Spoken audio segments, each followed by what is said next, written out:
Meu noivo disse: "Não se meta na conversa dos homens. Vá na cozinha, amorzinho, e traga um lanchinho para mim e meus amigos." Eu fiz, mas dias depois, ele se arrependeu. O som da risada alta dos amigos de Miguel ecoou pela nossa sala de estar, o cômodo que passamos semanas decorando juntos. Cada almofada no sofá, cada quadro na parede, tinha sido uma decisão nossa, um pequeno tijolo na construção do nosso futuro. Eu sorri, sentindo o calor no peito que sempre sentia quando o via feliz. A conversa deles era sobre carros, um assunto que eu entendia tanto quanto entendia de física quântica. Mas eu gostava de ouvir a paixão na voz de Miguel. Ele estava contando uma história sobre uma viagem que fizeram, e eu me lembrei de um detalhe engraçado que ele havia me contado antes. "Ah, mas você esqueceu de contar a parte que o pneu furou bem na frente daquela fazenda cheia de lhamas." Eu disse, rindo da lembrança. O silêncio que se seguiu foi imediato e pesado. As risadas pararam no ar. Miguel, que estava no meio de um gesto animado, baixou a mão lentamente. Seu sorriso desapareceu, substituído por uma expressão fria que eu nunca tinha visto antes. Ele olhou para mim, seus olhos escuros como duas pedras de gelo, e então, na frente dos seus amigos, dos nossos futuros padrinhos de casamento, ele disse as palavras que quebraram algo dentro de mim. "Não se meta na conversa dos homens. Vá na cozinha, amorzinho, e traga um lanchinho para mim e meus amigos." A palavra amorzinho saiu da boca dele com um veneno disfarçado de mel. Não era um apelido carinhoso. Era uma ordem, uma forma de me colocar no meu lugar.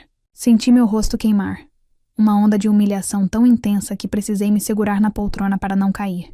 Olhei para os amigos dele. Um deles, Ricardo, desviou o olhar, visivelmente sem graça. O outro, Tarcísio, me encarou por um segundo, e em seus olhos eu vi algo que me surpreendeu. Pena. Meu corpo se moveu por conta própria. Levantei-me em silêncio sem dizer uma palavra e caminhei em direção à cozinha como um autômato. Cada passo era pesado. O barulho das risadas recomeçando às minhas costas parecia me empurrar para longe, para um lugar onde eu era apenas a serviçal, a mulher que prepara os lanches. Na cozinha, com o cheiro de café recém-passado no ar, me apoiei na bancada de granito frio, o mesmo granito que Miguel e eu escolhemos juntos numa tarde ensolarada. Respirei fundo, tentando conter as lágrimas que ameaçavam cair. Quem era aquele homem na sala? Onde estava o meu Miguel? Meu Miguel era o homem que conheci numa livraria, numa tarde chuvosa. Nós dois pegamos o mesmo livro ao mesmo tempo. Nossas mãos se tocaram, e a cena clichê de filme se tornou a nossa realidade. Ele sorriu. Um sorriso tão genuíno que iluminou o corredor empoeirado. Conversamos por horas, sentados num café próximo, sobre tudo e sobre nada. Ele era gentil, atencioso, um ouvinte incrível. Ele se lembrava de pequenas coisas que eu dizia, como o nome do meu cachorro de infância ou minha flor favorita. Uma semana depois, ele apareceu no meu trabalho com um buquê de girassóis. "Para iluminar o seu dia", dizia o bilhete. Nosso namoro foi um conto de fadas. Ele me tratava como uma rainha. Abria a porta do carro, puxava a cadeira para eu sentar, me ligava só para dizer que estava com saudades. Ele me apoiava nos meus sonhos, me incentivava a fazer o curso de paisagismo que eu tanto queria. "Você tem um talento incrível com as plantas, Estefânia. O mundo precisa ver isso", ele dizia, com um orgulho que me fazia sentir a mulher mais especial do universo. O pedido de casamento foi perfeito.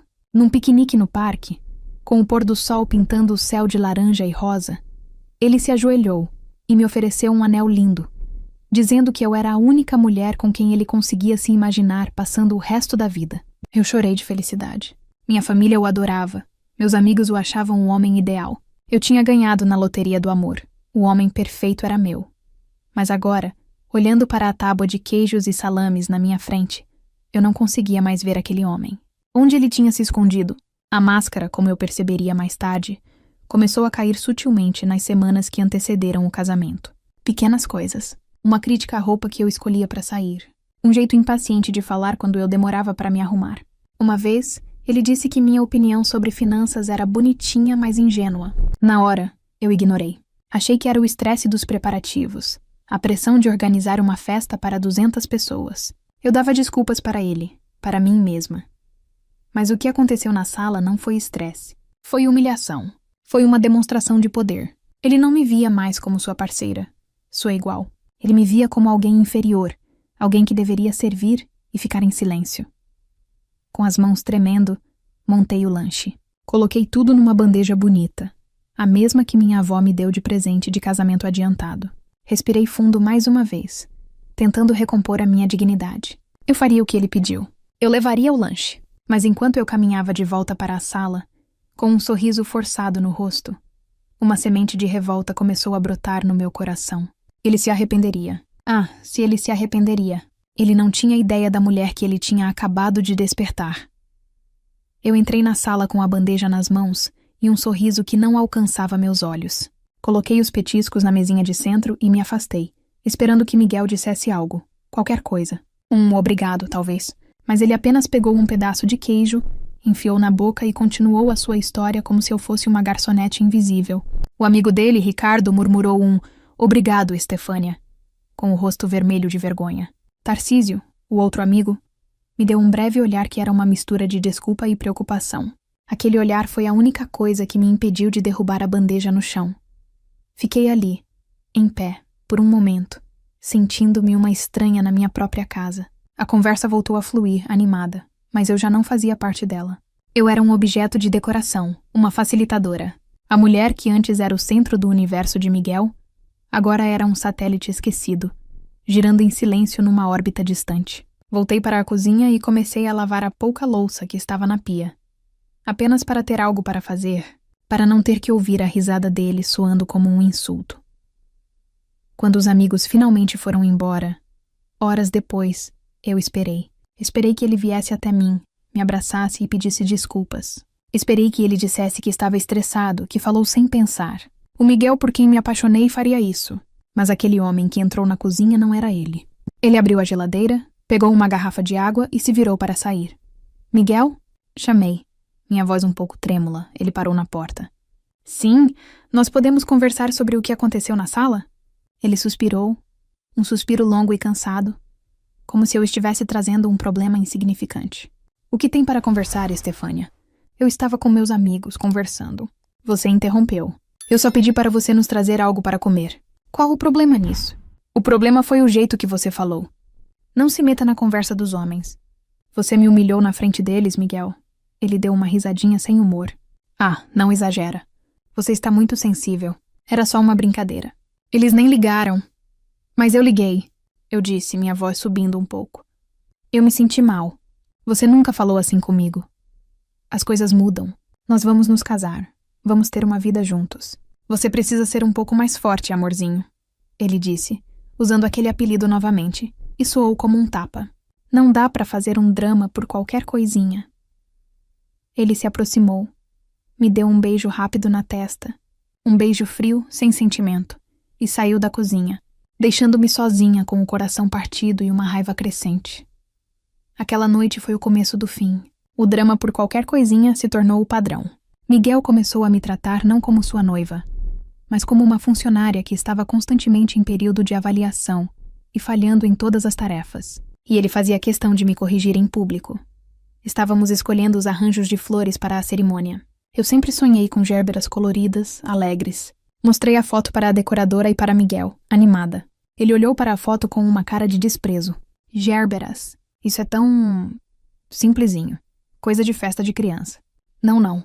Nós vamos usar lírios brancos. É muito mais chique, mais elegante. Ele não me perguntou. Ele decretou. A decoradora olhou de mim para ele, sem saber o que fazer. Eu, para não criar uma cena, apenas assenti com a cabeça, sentindo meus sonhos coloridos se transformando em um branco frio e sem vida, como o nosso relacionamento estava se tornando. Em um jantar com meus pais, minha mãe elogiou meu novo corte de cabelo. Antes que eu pudesse agradecer, Miguel interveio. Eu bem que disse para ela não cortar. O cabelo comprido era muito mais bonito, mais feminino. Mas ela é teimosa. Vocês sabem como é. Ele riu, como se fosse a piada mais engraçada do mundo. Meu pai franziu a testa e minha mãe me lançou um olhar preocupado.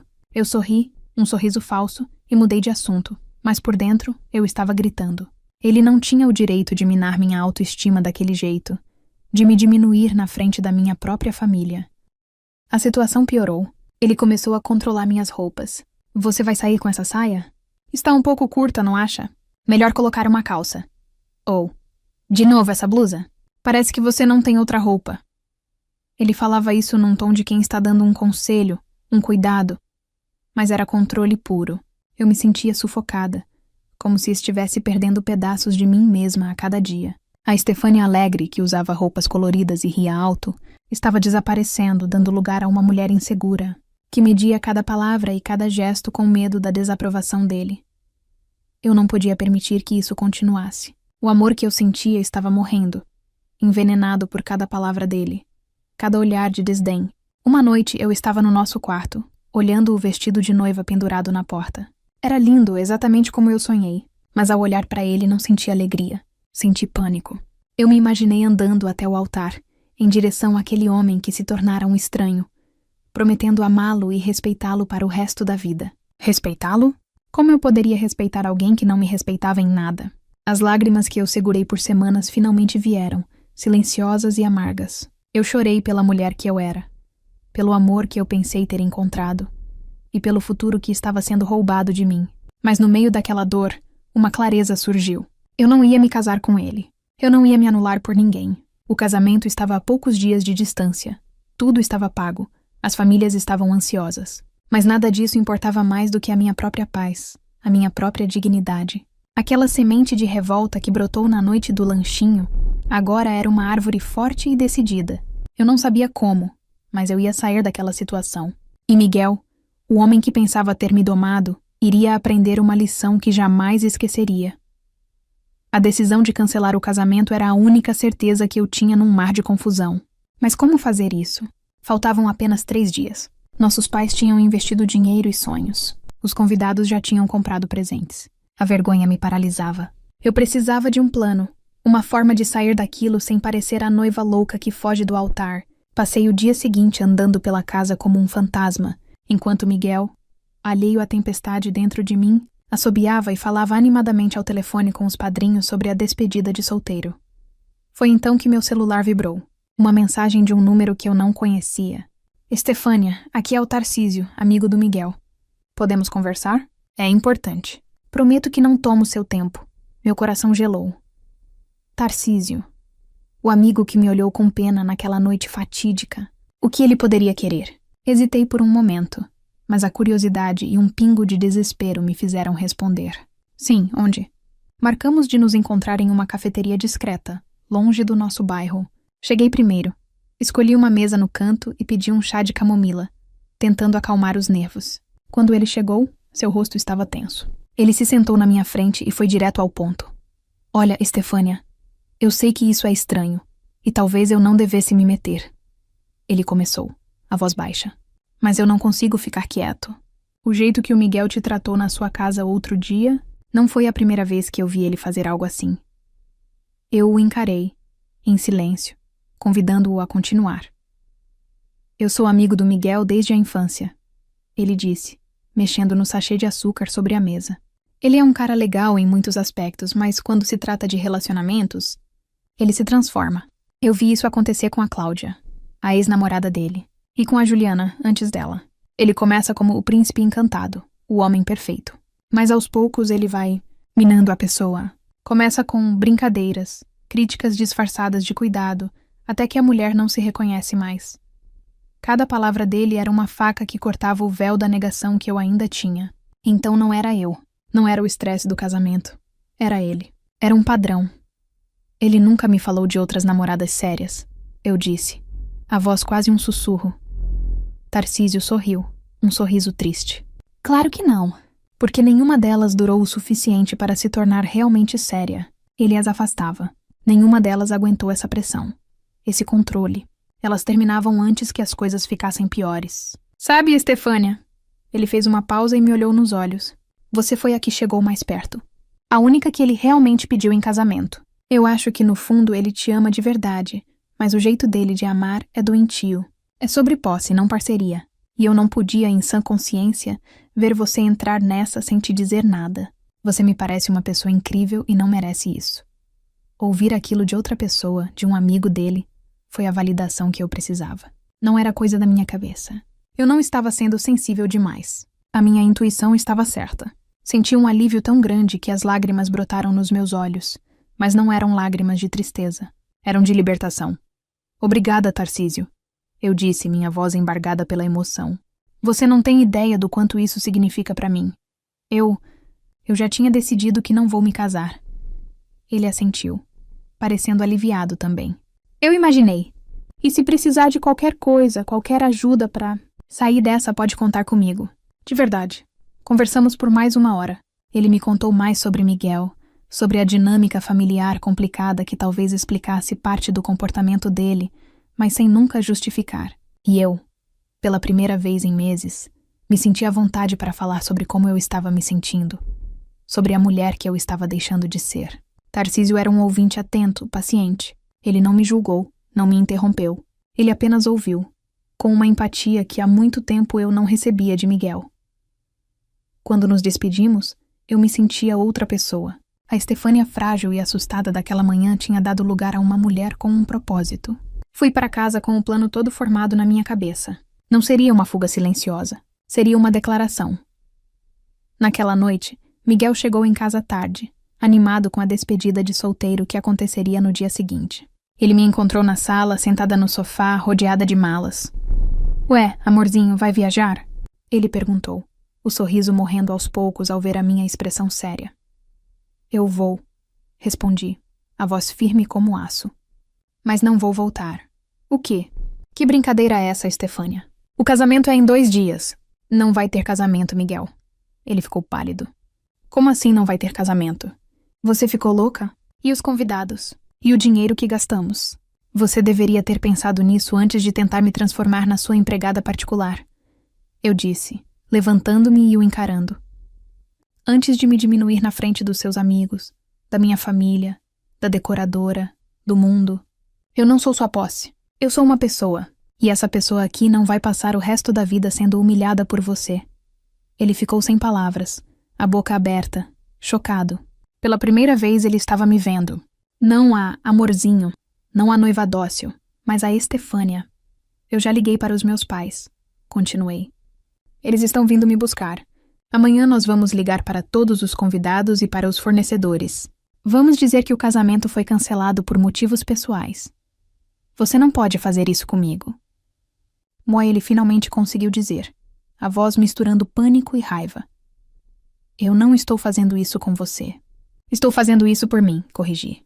E quer saber? A melhor parte da sua despedida de solteiro amanhã é que ela vai ser definitiva.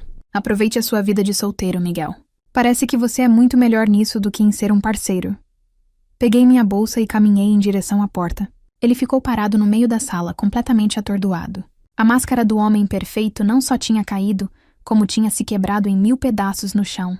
E enquanto eu fechava a porta do apartamento e daquela fase da minha vida, eu não senti tristeza. Senti o gosto doce da liberdade e o começo da minha vingança.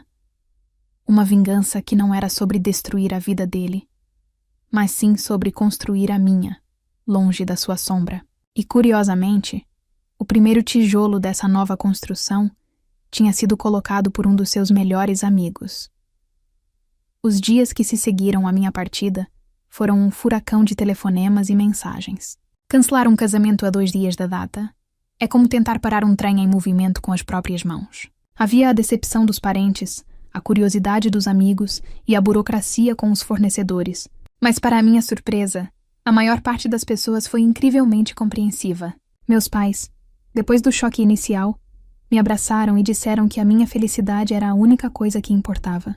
Minhas melhores amigas confessaram que nunca gostaram de verdade de Miguel, que sentiam uma arrogância nele que eu, cega de amor, não conseguia ver. No meio de todo esse caos, recebi uma mensagem simples. Só queria saber se você está bem, Tarcísio. Aquela pequena frase foi um bote salva-vidas no meio da tempestade. Respondi que estava sobrevivendo e agradeci novamente. E assim começamos a conversar. Primeiro eram apenas mensagens de texto. Ele me contava do trabalho. Eu contava sobre como estava desmontando a vida que achei que teria. Ele nunca mencionava Miguel, a não ser que eu tocasse no assunto. E eu era grata por isso. 1 semana depois do não casamento, Tarcísio me convidou para tomar um sorvete. Sem segundas intenções, ele escreveu: só para você sair de casa e ver que o mundo não acabou. Eu aceitei. Sentamos em um banco de praça, e foi a primeira vez em meses que eu ri de verdade. Uma risada solta, sem medo de ser julgada. Descobri que Tarcísio tinha um humor leve e inteligente, e que ele era apaixonado por fotografia, um hobby que ele mantinha em segredo da maioria dos seus amigos machões. Nossos encontros se tornaram frequentes. Não eram encontros românticos, eram encontros de amizade. Ele me ajudou a encaixotar o resto das minhas coisas no antigo apartamento, tornando uma tarefa dolorosa em algo suportável. Eu o ajudei a escolher uma câmera nova. Falávamos sobre filmes, livros, sonhos. Eu contei a ele sobre o meu amor por paisagismo, e seus olhos brilharam. Você devia investir nisso de verdade, Estefânia. Você fala de plantas com uma paixão que é contagiante. As palavras dele foram o empurrão que eu precisava. Peguei parte do dinheiro que seria para a lua de mel e me matriculei no melhor curso de paisagismo da cidade. Mergulhei de cabeça nos estudos. Descobri um talento que nem eu sabia que tinha. Em pouco tempo, estava fazendo pequenos projetos para amigos da minha família, e a minha reputação começou a crescer. Eu estava reconstruindo a minha vida, e cada canteiro de flores que eu projetava era como plantar um novo pedaço de felicidade na minha alma. A Estefânia de roupas coloridas e sorriso fácil estava de volta, mais forte do que nunca. E Tarcísio estava lá, em cada etapa. Ele fotografava meus jardins, me ajudava a montar meu portfólio. A nossa amizade foi se aprofundando de uma forma tão natural e bonita que, quando o amor chegou, ele não bateu na porta.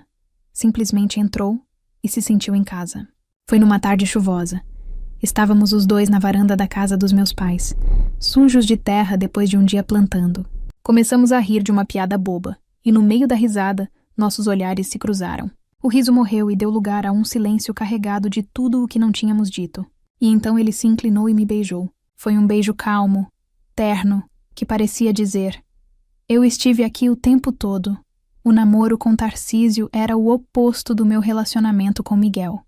Era leve, era uma parceria. Ele comemorava minhas conquistas como se fossem dele. Ele pedia minha opinião e, mais importante, ele a ouvia. Não havia jogos de poder, não havia tentativas de controle. Havia respeito, admiração e um amor tranquilo e seguro. Um ano depois daquele beijo, na inauguração do meu primeiro grande projeto de paisagismo, um jardim público no centro da cidade, Tarcísio se ajoelhou no meio das gérberas coloridas que eu fiz questão de plantar. Ele não fez um discurso grandioso. Apenas me olhou nos olhos e disse: Estefânia, você me ensinou o que é amor de verdade. Quer continuar me ensinando para o resto da vida? Nosso casamento foi 6 meses depois. Uma cerimônia pequena, ao ar livre, no jardim que eu projetei. Eu mesma fiz meu buquê, com girassóis e gérberas. Casei com um vestido leve, com os cabelos soltos, e dancei descalça na grama. Minha risada ecoou pelo lugar, e Tarcísio me olhava com um amor que transbordava. E Miguel? Eu soube dele através de amigos em comum. Ele nunca pediu desculpas. Pelo contrário, contava a todos que tinha se livrado de uma noiva louca e dramática. Ele pulou de um relacionamento para o outro, sempre com mulheres mais novas, que talvez ainda não tivessem a força para perceber o seu jogo. Eu o vi uma vez de longe, em um restaurante. Ele estava com uma moça que me lembrava eu mesma no início do namoro. Olhar apaixonado, sorriso bobo. Ele gesticulava, contava uma história, o centro das atenções. Mas em seu rosto, quando ele pensava que ninguém estava olhando, eu via a mesma coisa de sempre. Um vazio. Uma incapacidade de se conectar de verdade. Ele continuava o mesmo, vivendo a sua vida sem graça, colecionando momentos superficiais, sem nunca encontrar o amor verdadeiro. Naquele momento, olhando para ele, eu não senti raiva. Não senti nada. A minha vingança não foi vê-lo sofrer. A minha maior vingança foi ser feliz. Foi ter superado a dor e construído uma vida muito mais bonita do que aquela que ele tentou me impor. Segurei a mão de Tarcísio, meu marido, meu parceiro, meu melhor amigo. Ele sorriu para mim, aquele sorriso genuíno que me acalmava a alma. E eu soube com toda a certeza do meu coração que eu não tinha ganhado na loteria do amor com Miguel. A verdadeira sorte grande foi ter tido a coragem de escolher a mim mesma.